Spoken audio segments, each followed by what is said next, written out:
ఏపీలో మనకి ఎలక్షన్స్ కూడా అయితే వచ్చింది కదా, సో నెక్స్ట్ ఏ ప్రభుత్వం ఏపీకి సీఎం పదవి చేపడితే బాగుంటుంది అనుకుంటున్నారు? నా ఓటు టీడీపీ. టీడీపీ అంటే ఇప్పుడు ప్రస్తుతం చూసుకున్నట్టయితే టీడీపీ చేతిలో జనసేన రిమోట్ ఉంది, అందుకనే జనసేన మొత్తం అలా ఆడుతుంది అని అంటున్నారు.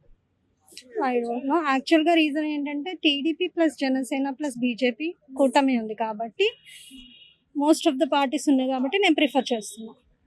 అండ్ ఈ 5 years జగన్ పరిపాలన చూసాక దాన్ని బట్టి కూడా అంటే జగన్ పరిపాలనకు భయపడి వీళ్ళు ముగ్గురు కూటమిలా వచ్చారు అంటున్నారు. భయపడి అని కాదు కానీ స్ట్రాంగ్ గా ఉండాలి. ఇంకా ఎక్కువ మంది పార్టీస్ కలిస్తే స్ట్రాంగ్ గా ఉంటుంది కదా, అదొక రీజన్. సో ఇప్పుడు ప్రస్తుతం జగన్ పరిపాలనలో మీకు నచ్చని అంశాలు ఏంటి, నచ్చిన అంశాలు ఏంటి?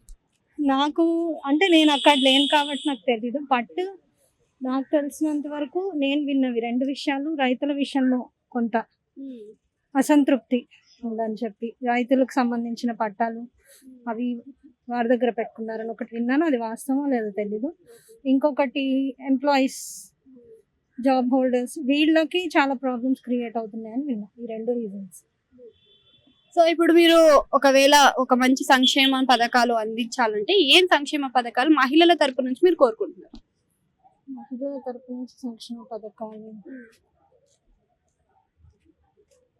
మెయిన్ అంటే ఈ పథకాలు మహిళలకు ఇస్తే బాగుంటుంది అని ఫస్ట్ సెక్యూరిటీ, సెకండ్ రిజర్వేషన్స్ మహిళలకి, ఈ 2 ప్రిఫరబుల్. సో ఇప్పుడు మనం తెలంగాణలో చూసుకున్నట్టయితే మనకి ఎలా అంటే ఇప్పుడు ఫ్రీ బస్ పెట్టారు, లైక్ ఆ టైప్ లో అలా ఏపీలో కూడా ఇలాంటివి పెడితే బాగుంటది అని ఏమన్నా థాట్స్ ఉన్నాయా? ఇక్కడ నేను చూసిన దాని ప్రకారం ఫ్రీ బస్ కావాలని చాలా మంది కోరుకోవట్లేదు. దానివల్ల కొన్ని ప్రాబ్లమ్స్, కాన్సిక్వెన్సెస్ కూడా చూస్తున్నారు. అంటే జెంట్స్ కొంతమంది వ్యతిరేకిస్తున్నారు, వాళ్ళ వల్ల మాకు బస్సులో ప్లేస్ దొరకట్లేదు, ఇట్లాంటివి కొన్ని చెప్తున్నారు.